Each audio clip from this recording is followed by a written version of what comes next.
तो सभी को नमस्कार, आदाब एंड सत श्री अकाल। मैं अमन गुप्ता आप सभी का तहे दिल से स्वागत करता हूं दोस्तों आप ही के अपने YouTube चैनल भातखंडे संगीत शास्त्र में। और आशा करता हूं कि आप सभी लोग स्वस्थ होंगे, मस्त होंगे और आप सभी की पढ़ाई जोरों शोरों से चल रही होगी। तो दोस्तों, जैसा कि मैंने आप सभी से कहा था कि आप सभी के लिए निःशुल्क रूप से जो है demo class UGC net paper 1 की कंडक्ट की जाएगी, जिससे आपको ये अनुमान लगेगा या ये आइडिया लगेगा कि भातखंडे संगीत शास्त्र में किस तरह से पेपर 1 की तैयारी करी जाती है। और आज जो वीडियो मैं आप लोगों के लिए लेकर के आया हूं, ये एक सिंगल वीडियो नहीं है, ऐसी ही बहुत सारी कक्षा अब आपको डेली बेसिस पर 5 दिन जो है वो मिलने वाली है। 5 या 4 दिन मैं आपको कंटिन्यू दूंगा, जिससे आपका इस पर्टिकुलर टॉपिक से रिलेटेड जितने भी टॉपिक हैं वो 1 बाय 1 करके जो है क्लियर होते जाएंगे। तो आज का जो हमारा टॉपिक है उसे हम लोग कहते हैं वेन डायग्राम। क्या कहते हैं दोस्तों? Venn diagram. देखो, वेन डायग्राम को समझने से पहले हमको यह समझने की जरूरत है कि वेन डायग्राम एग्जैक्टली में है क्या और वेन डायग्राम से किस प्रकार के प्रश्न आते हैं जिन्हें हमें सॉल्व करना होता है। तो दोस्तों, यहाँ पे कुछ डायग्राम्स हमको देखने के लिए मिलते हैं, है ना। और उन डायग्राम को अच्छे से समझ लेने के पश्चात हमको प्रश्नों के उत्तर करने होते हैं।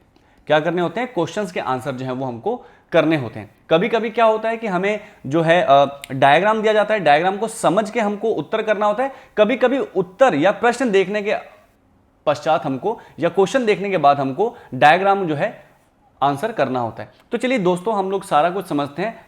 वेन डायग्राम के कितने प्रकार होते हैं? बहुत सारे प्रकार होते हैं। तो अभी हम लोग कुछ उनमें से कुछ मुख्य जो है टाइप देखते हैं कि क्या है। देखिए, जैसे हमारे पास एक प्रश्न है, प्रश्नों के माध्यम से हम लोग समझते हैं। यहाँ पे हमें एक डायग्राम दिया गया है जहां पे ये जो सर्कल है, ये जो पूरा का पूरा सर्कल है, ये दर्शाता है क्या? तो पुअर बॉयज, जो गरीब लड़के हैं। अगर बात करें इस रेक्टेंगुलर शेप की, तो ये रेक्टेंगुलर शेप जो है वो दर्शाता है क्या? एजुकेटेड बॉयज, यानी कि जो पढ़े लिखे लड़के हैं।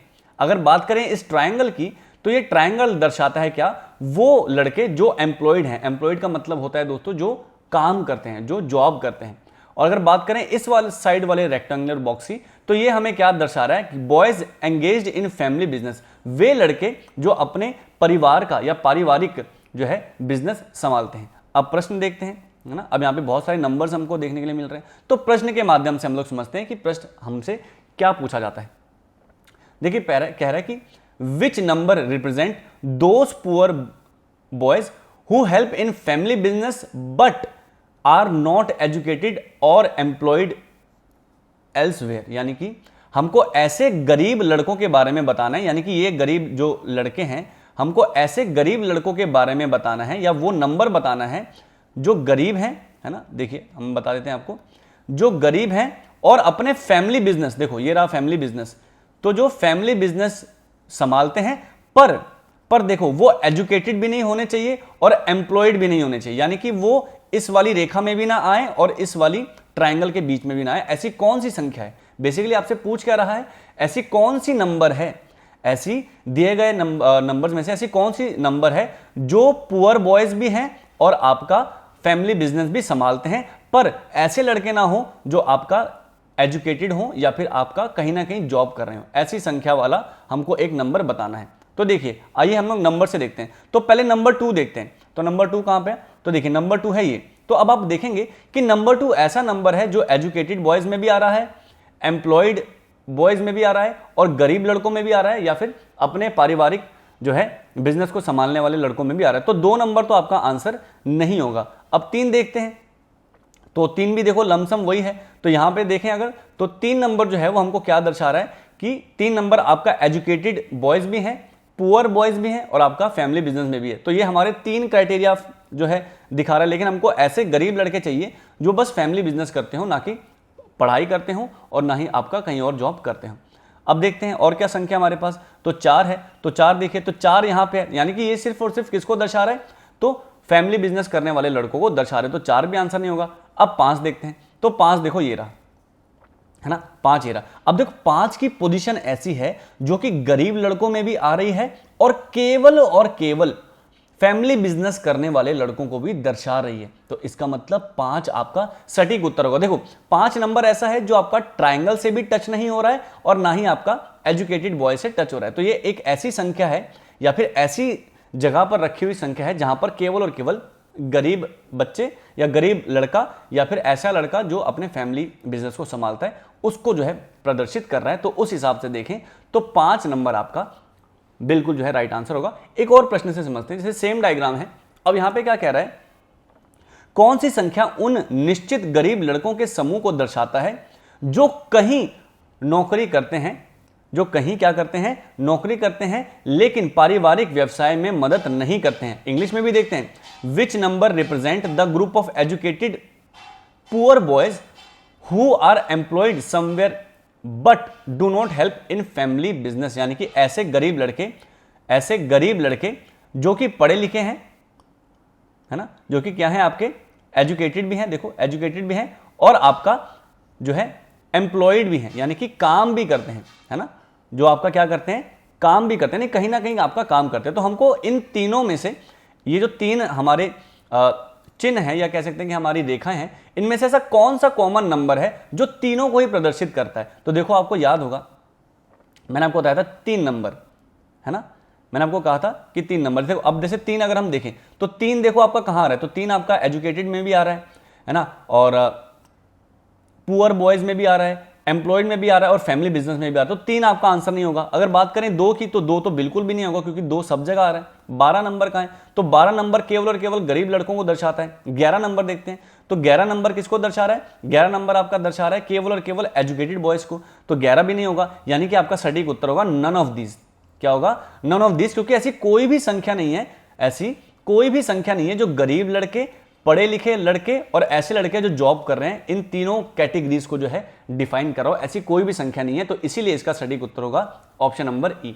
एक और प्रश्न लेते हैं, आइए अब देखिए क्या कह रहे हैं, which section does number 3 represent. जो नंबर 3 है वो किसको किसको दर्शा रहा है। तो देखो नंबर 3 किसको किसको दर्शा रहा है, तो आपका जो फैमिली बिजनेस करते हैं, देखो ये देखो जो फैमिली बिजनेस करते हैं, है ना, और जो आपका गरीब भी हैं, है ना, और जो आपके एजुकेटेड भी हैं, उनको दर्शा रहा है। यानी कि गरीब लड़के भी हों, एजुकेटेड भी हों और आपका फैमिली बिजनेस को संभालने वाले भी हो, ऐसी कोई कैटेगरी हमको ऑप्शन में ढूंढनी है। अब देखो according to the option D, देखो educated poor boys who help family business, तो ये इसका सटीक उत्तर हो जाएगा, है ना। ऐसे गरीब लड़के जो पढ़े लिखे भी हैं और अपने फैमिली बिजनेस को संभालने में मदद भी करते हैं, तो ऑप्शन नंबर क्या हो जाएगा, तो ऑप्शन नंबर डी इसका राइट आंसर हो जाएगा। तो हमको पिक्चर्स को देख करके जो है समझना होता है और उसी के अकॉर्डिंग आंसर करना होता है। एक और हम लोग लेते हैं, आइए सेम डायग्राम है, समझते हैं। देखिए, विच number represent the section of poor boys neither educated nor in any employment. यानी कि वो पढ़े लिखे भी नहीं होने चाहिए, नाइदर एम्प्लॉयड मतलब पढ़े लिखे भी ना हो और आपका ना ही कहीं काम कर रहे हो। ऐसे गरीब लड़के जो ना कहीं काम कर रहे हो, ना ही कहीं आपका पढ़े लिखे हो, ना ही कहीं जॉब कर रहे हो, और ना ही देखो और हैव एनी फैमिली बिजनेस, और ना ही कोई आपका फैमिली बिजनेस कर रहे हैं, है ना। यानी कि आपको ऐसे गरीब लड़के बताने हैं, क्या करना है, आपको ऐसे गरीब लड़के बताने हैं जो ना एजुकेटेड हो, ना ही आपका कहीं काम कर रहे हो और ना ही कहीं अपना फैमिली बिजनेस कर रहे हो। तो देखो देखने से ही पता चल रहा है मात्र 12 नंबर ऐसा है जो ना ही आपका एजुकेटेड को दर्शाता है, ना कहीं आपका काम करने वाले लड़कों को दर्शाता है और ना ही कहीं आपका फैमिली बिजनेस को दर्शाता है। तो 12 इसका क्या हो जाएगा, राइट आंसर हो जाएगा। मैं जानता हूं कि आपको थोड़ा सा कठिन लग रहा होगा या थोड़ा सा डिफिकल्ट लग रहा होगा, पर मैं आपको एक श्योरिटी देता हूं कि आपको समय थोड़ा सा देना पड़ेगा, और जैसे आप समय थोड़ा थोड़ा देंगे इस टॉपिक को, आप लोग के लिए बहुत सरल हो जाएगा। स्टार्टिंग में हर टॉपिक दोस्तों क्या होता है ना, मुश्किल लगता है ना, पर जितना हम प्रैक्टिस करेंगे हम उतना ज़्यादा क्या हो जाते हैं, उस टॉपिक में एफिशिएंट हो जाते हैं। एक और एग्जाम्पल लेते हैं, आइए एक और एग्जाम्पल। यहाँ पे देखिए, अब एक विभिन्न प्रकार की हमारे पास छवि है, जहाँ पे ये रेक्टेंगुलर फेस दर्शा रहा है हमारे को क्या, तो वुमेन दर्शा रहा है, और ये जो गोल सा हमारे पास सिंबल है ये क्या दर्शा रहा है, तो एजुकेटेड पर्सन, यानी कि जो पढ़े लिखे हैं, है ना। और अगर हम देखें ये रेक्टेंगुलर शेप को, तो ये रेक्टेंगुलर शेप हमको क्या दर्शा रहा है, पर्सन इन प्राइवेट सेक्टर, ऐसे लोग जो प्राइवेट सेक्टर में कार्यरत हैं।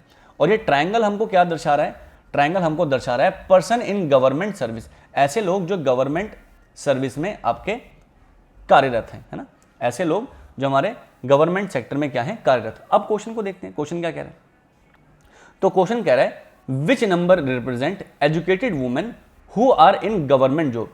आपको ऐसे एजुकेटेड वुमेन को बताना है, आपको ऐसे एजुकेटेड वुमेन को बताना है जो कि गवर्नमेंट सेक्टर में है, यानी कि ट्रायंगल, ये देखो ट्रायंगल था ना गवर्नमेंट सेक्टर, आपको ऐसी संख्या बतानी है जो कि वुमेन के अंदर भी आती है ना, वुमेन के अंदर भी आती है ना, educated women, sorry educated women, not only women, educated women. तो ये रहा हमारा एजुकेटेड वुमेन, ये तो हमारा वुमेन कैटेगरी हो गया, ये एजुकेटेड पर्सन हो गया। तो हमारा ऐसा एजुकेटेड वुमेन क्राइटेरिया जो कि आपका गवर्नमेंट सेक्टर में क्या हो, कार्यरत हो, क्या हो, गवर्नमेंट सेक्टर में हमारे कार्यरत हो, ठीक है।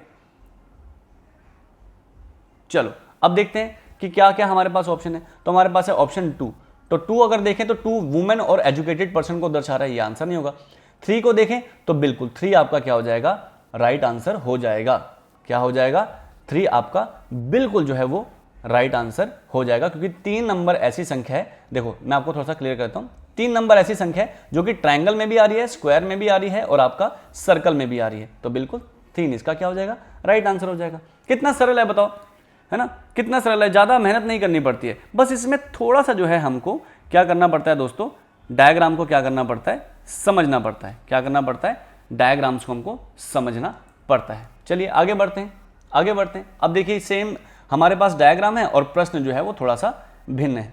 अब यहाँ पे कह रहा है दोस्तों, ध्यान से देखिएगा, which number represent the uneducated women, है ना, uneducated women who have government job as well as job in private sector.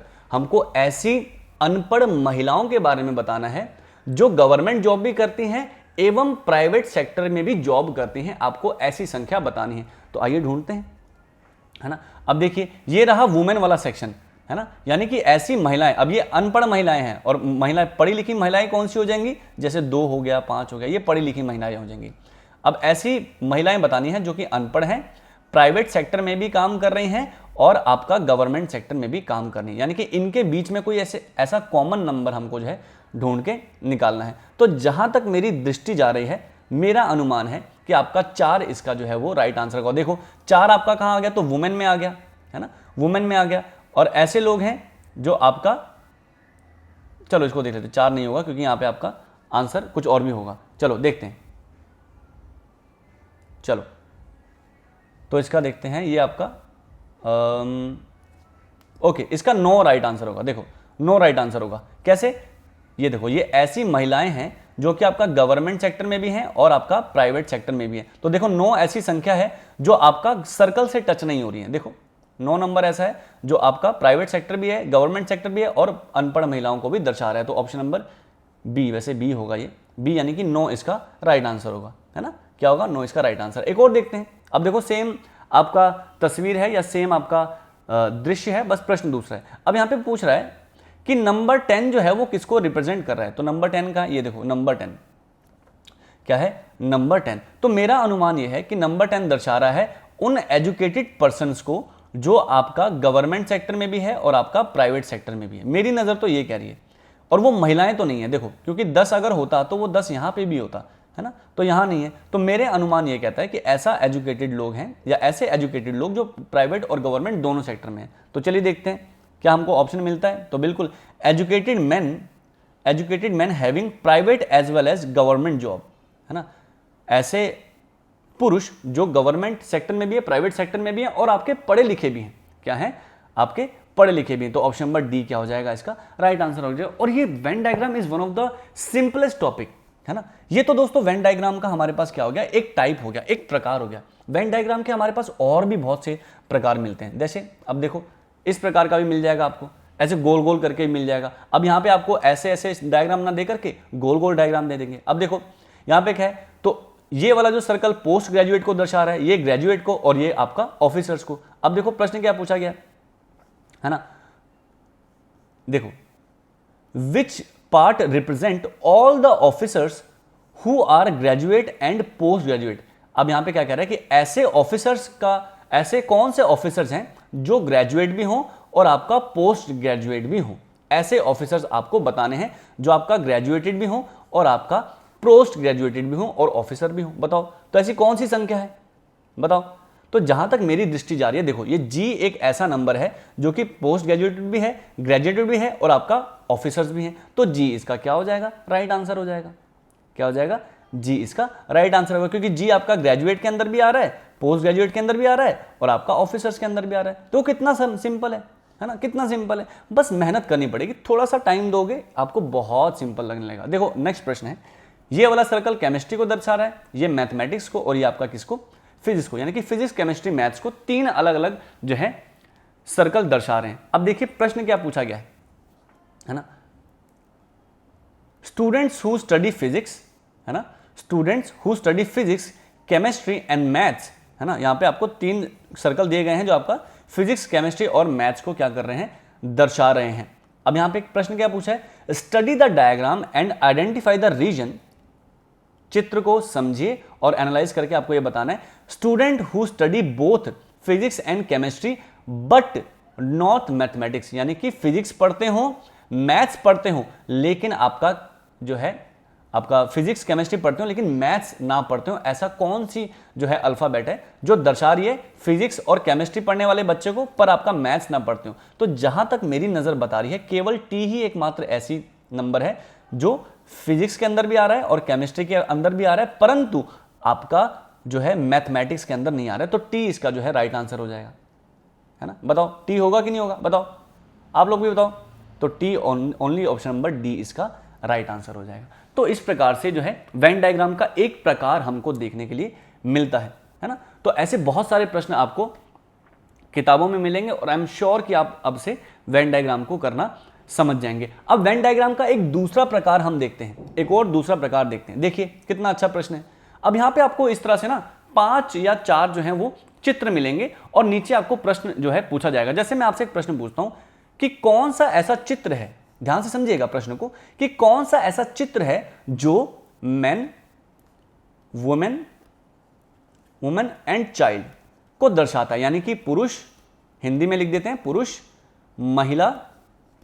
महिला और बच्चों को दर्शाता है या फिर बच्चों को दर्शाता है। बताइए ऐसा कौन सा चित्र है। अब उल्टा हो गया। देखिए पहले हम क्या करते थे कि चित्र दिखाते थे और चित्र दिखाने के पश्चात आपसे प्रश्न पूछते थे, यानी कि डायग्राम दिखाते थे और क्वेश्चन पूछते थे। अब आपसे क्या पूछा गया, क्वेश्चन पूछा गया और आपको डायग्राम बताना है कौन सा है। तो देखो अब देखो, पुरुष एक अलग कैटेगरी है, वुमेन एक अलग कैटेगरी है और चाइल्ड एक अपनी अलग कैटेगरी, यानी कि तीनों जो हैं अलग अलग हैं। तो option number D right answer होगा। ये आपका पुरुष हो सकता है, महिला हो सकता है, बच्चा हो सकता है, ये पुरुष महिला बच्चा हो सकता है और ये पुरुष महिला बच्चा कुछ भी हो सकता है, यानी कि 3 अलग अलग कैटेगरी हैं, पुरुष, महिला और आपका बच्चे। तो ऑप्शन नंबर क्या हो जाएगा, डी इसका राइट आंसर हो जाएगा, है ना। हमको क्वेश्चन को समझ के जो है अब आपका चित्र को पहचानना है। चलो एक और एग्जांपल देते हैं। जैसे आपसे मैं कहूं आपका मैमल, टाइगर और लायन, है ना, मैमल, टाइगर और लायन। अब बताइए कि कौन सा चित्र जो है इसमें सटीक बैठेगा। अगर मैं आपको इसका हिंदी अनुवाद करता हूं कि मैमल का अर्थ क्या होता है, मैमल का अर्थ होता है स्तनधारी, है ना, जो अपने स्तन के माध्यम से अपने बच्चों को दूध पिलाते हैं, है ना। या अगर और परिष्कृत भाषा में बोलूं या फिर और क्लियर बोलूं, या ऐसे जानवर जो बच्चों को डायरेक्टली पैदा करते हैं rather then in the egg, अंडा ना दे करके बच्चे पैदा करते हैं मैमल को, है ना। स्तनधारी, टाइगर को क्या कहेंगे भाई, शेर, है ना, शेर कहेंगे, और इसको बब्बर शेर कहेंगे बब्बर शेर कहेंगे, है ना, बब्बर शेर। तो बताइए अब देखो आप लोग ध्यान से समझिएगा, ये हो गया हमारा टाइगर, ये हो गया हमारा लायन। दोनों अलग अलग, दोनों सेम थोड़ी है। टाइगर अलग होता है भाई, लायन अलग होता है, लेकिन दोनों में एक कॉमन बात क्या है कि ये दोनों ही आपका स्तनधारी हैं। अब बताइए आपका शेर और बब्बर शेर क्या अंडे देते हैं, नहीं, वो बच्चे देते हैं, है ना, और उनके बच्चे जो हैं स्तन के माध्यम से दूध पीते हैं। तो क्या हो जाएगा, तो ऑप्शन नंबर बी इसका राइट आंसर हो जाएगा। देखो कितना सिंपल हो गया, कितना सिंपल हो गया, हो गया नहीं हो गया। आओ एक और एग्जांपल लेते हैं, एक और एग्जांपल। चलिए हो सकता है नहीं समझ में आएगा सर, एक और एग्जांपल। चलो एक और एग्जांपल मैं आपसे कह रहा हूं दोस्तों कि वुमेन, गर्ल और टीचर। मैंने आपसे कहा महिला, लड़की और अध्यापक। बताइए अब कौन सा चित्र है जो इन तीनों को ही दर्शा रहा है। चलो बताओ, ये तो बहुत अच्छा प्रश्न है, बताओ कितना अच्छा प्रश्न है, बताओ। अब देखो ध्यान से समझना, एक लड़की, है ना, एक लड़की भाई महिला भी होती है ना, ये तो बिल्कुल कोई गलत बात नहीं है। एक लड़की महिला तो बनेगी कभी ना कभी, या महिला जो है वो कभी ना कभी अपनी लाइफ में लड़की तो रही होगी, तो ठीक है। लेकिन क्या एक टीचर, यहाँ पे देखो मैंने लिखा है टीचर महिला है, क्वेश्चन में कहीं मेंशन नहीं है, तो हम क्या करेंगे, टीचर को अलग से रख देंगे क्योंकि क्वेश्चन में मेंशन नहीं है। तो ये आपका कुछ इस प्रकार से दृश्य होगा, तो ऑप्शन नंबर ई इसका राइट आंसर हो जाएगा।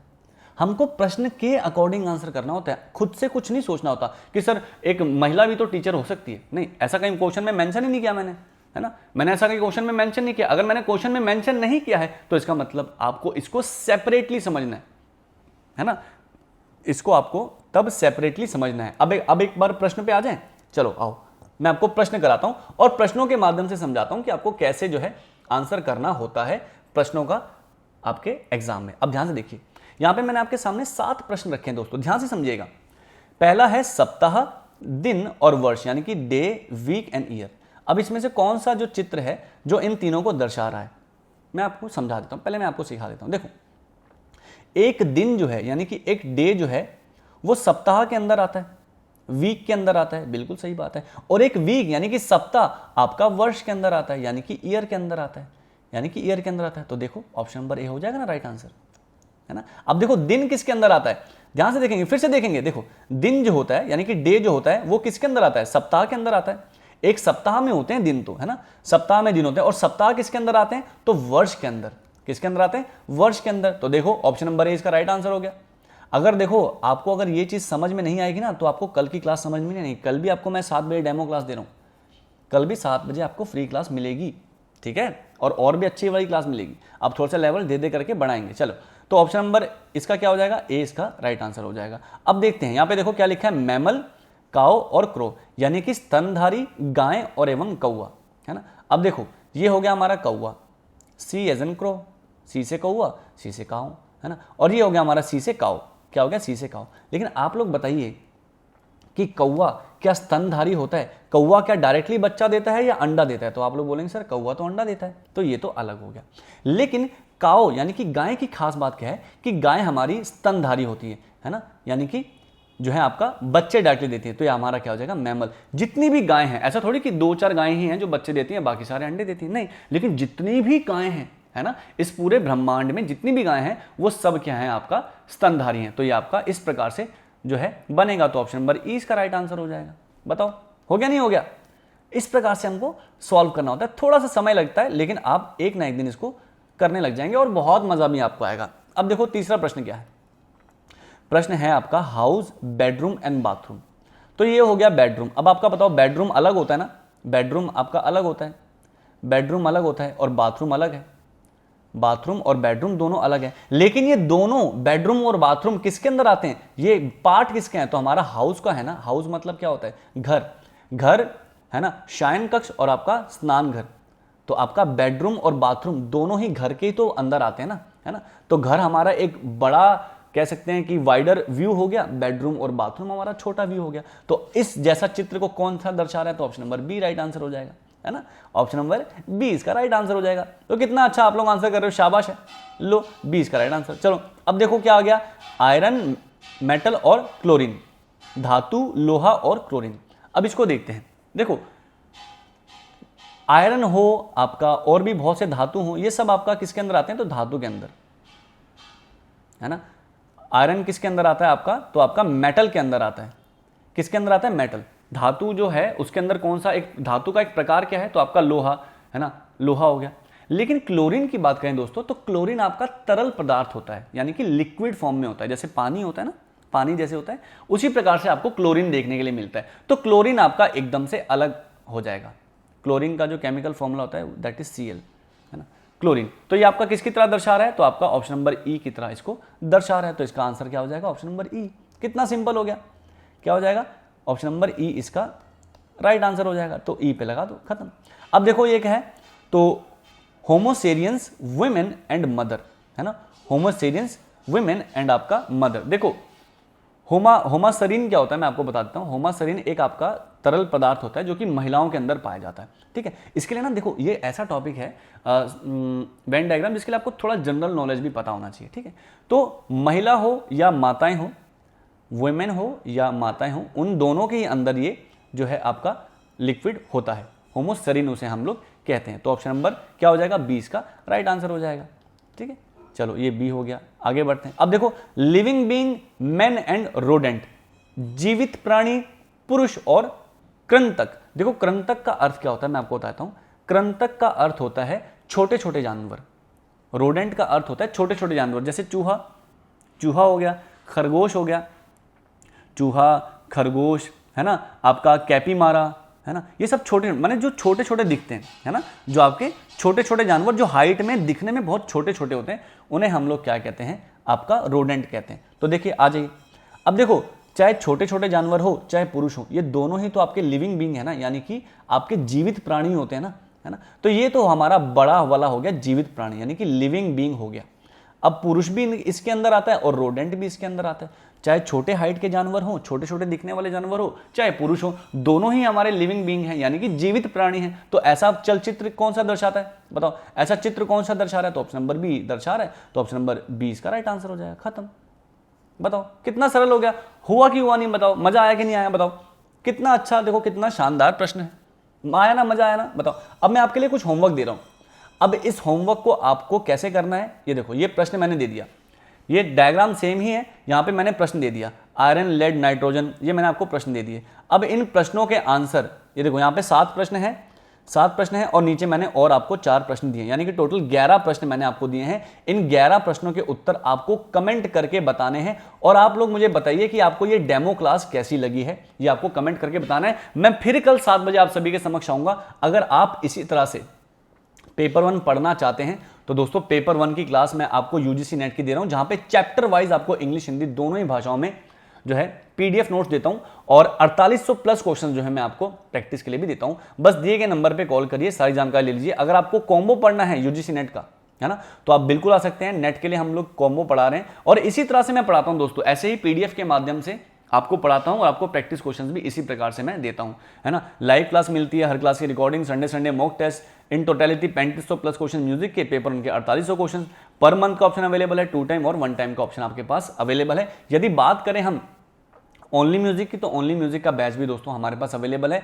नंबर आपको स्क्रीन पे शो रहा होगा, अगर नहीं शो रहा है तो मैं आपको नंबर भी बता देता हूं। हमारा नंबर क्या है, तो नंबर है दोस्तों हमारा 9258028806 पर आप कॉल कर सकते हैं, या फिर 8920772763 पर कॉल करके आप अपने बैचेस की जानकारी ले सकते हैं, जहां पे यूजीसी नेट का पेपर 1 भी पढ़ाते हैं, पेपर 2 भी पढ़ाते हैं, कॉम्बो भी पढ़ाते हैं, बीपीएससी का बैच भी हमारे पास चल रहा है, और आपका यूपीटीटी का बैच भी हमारे पास अभी वर्तमान समय में चल रहा है। तो बिल्कुल जोरों शोरों से तैयारी कर सकते हैं। बाकी लास्ट अगर रिजल्ट की बात करें दोस्तों, हमारे 94 स्टूडेंट्स ने क्वालिफाई किया था, और एप्लीकेशन को डाउनलोड करके आप बाकी सारी जानकारी भी ले सकते हैं, जिसका लिंक मैंने डिस्क्रिप्शन बॉक्स में दिया है। तो चलिए सभी लोग स्वस्थ रहिए, और कल आपका इसका पार्ट 2 आएगा, जहां पे मैं एक सिलोगिज्म मैं आपको समझाने वाला हूं। आज वेन डायग्राम हमने पढ़ा, कल हम लोग पढ़ेंगे सिलोगिज्म, है ना। हम लोग क्या पढ़ेंगे, कल सिलोगिज्म पढ़ेंगे, और बहुत ही शानदार प्रश्न मैं आप लोगों के लिए लेके आऊंगा। तो कल भी आप लोग 7 बजे आ जाइएगा। तब तक के लिए स्वस्थ रहिए, मस्त रहिए, अपना ध्यान रखिए, अपने घर वालों का ध्यान रखें, और अपने देश का भी ध्यान रखिएगा। ये देश हमारा अपना है, गंदगी हमको बिल्कुल भी नहीं मचानी दोस्तों। तब तक के लिए आप सभी से कहेंगे जय हिंद और जय भारत।